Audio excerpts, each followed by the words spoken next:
Alloh ismini 1000 marta zikr qilishning fazilati. Imom G'azzoliyga ko'ra, juma kuni yo Alloh ismini 1000 marta zikr qilgan kishi avliyolardan bo'ladi.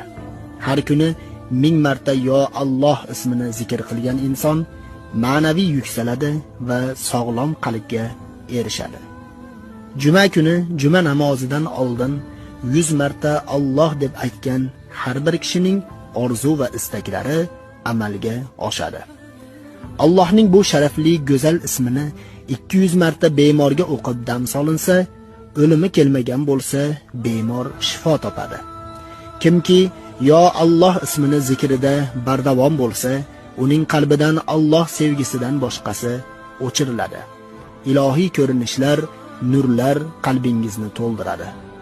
Inson, jin, hayvon kabi hech bir yomon zararli mavjudot unga zarar yetkaza olmaydi.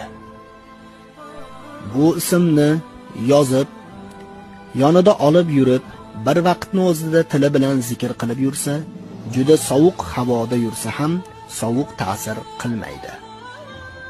Kasallikdan qutulib, shifo topmoqchi bo'lgan kishi toza idishga lafzai jalolni 66 marta qog'ozga yozib, yomg'ir yoki buloq suviga yozuv o'chiguncha ezib bemorga ichirilsa, Alloh